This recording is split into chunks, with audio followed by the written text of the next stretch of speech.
Comme je le dis tantôt, nous allons parler du dernier ruban de l'onglet Accueil. Ainsi donc, nous allons parler de la toute première commande qui est la fonction somme. Somme, nous en parlerons lorsque nous allons voir la somme automatique, ce qui veut dire que nous passons directement pour pouvoir parler de cette commande un peu plus bizarre, remplissage. Quand je clique, on me dit remplissage en bas. Qu'est-ce qui sera rempli en bas? Tout premièrement, en raison de ma sélection, ce qui sera rempli en bas, c'est la première cellule. Sa valeur se remplira dans toute le cellule, si je ne me trompe pas. Vous voyez comment ça a fait. Deuxièmement, si je veux le faire en haut, c'est 90 qui occupera toute le cellule. Vous voyez, c'est pas assez important. Si je le fais alors vers la droite, c'est-à-dire ces valeurs qui se trouvent là passeront ici, et si je le fais à gauche, ces valeurs passeront de l'autre côté. Voyons ce que ça va donner. Je le fais à gauche, vous voyez ce que ça donne. Bon, c'est pas assez important. Alors, on peut supprimer toute le mise en forme. S'il y en avait tout effacé, vous effacez le variable, pas le mise en forme, je m'excuse, mais vous effacez toutes les informations contenues dans les cellules dont vous avez sélectionné. Ensuite, donc, vous pourriez trier plus petit ou plus grand, ou de croissance, tout comme ça, vous pouvez filtrer en raison d'une condition donnée.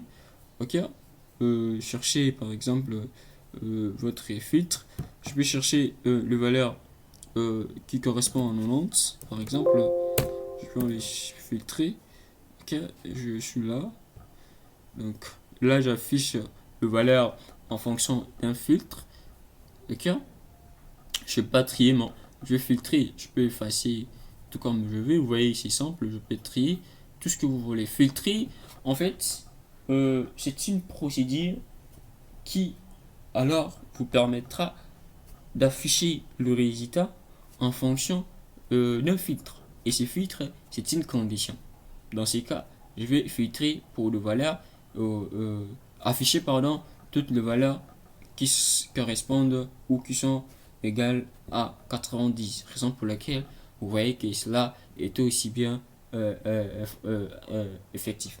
Ainsi, vous pourriez rechercher en raison toujours de votre plage, tout en gardant la logique que vous travaillez avec une plage de cellules, parce qu'il y a tellement de cellules, nous avons vu 1 448 000, plus de 1 448 000 de lignes et des colonnes notées de A à XFD. Donc, si vous ne sélectionnez pas, attendez-vous à ce que vous pourriez avoir. Et si vous cherchez, vous pourriez rechercher, vous pourriez remplacer, vous pourriez atteindre ces commandes. Nous en avons vu lorsque nous parlions de Word. Vous pourriez sélectionner aussi bien les cellules. Ok, sélectionnez les cellules constantes, formules, tout ce que vous voulez, différentes lignes, tout ce que vous voulez. Il n'y a pas des cellules correspondantes. Donc, je vais voir mise en forme conditionnelle, tout concerne tout ce que vous pourriez chercher et c'est possible. Ce qui me permet de prendre un peu un verre d'eau, le temps de réfléchir la tête pour continuer la construction de la formation.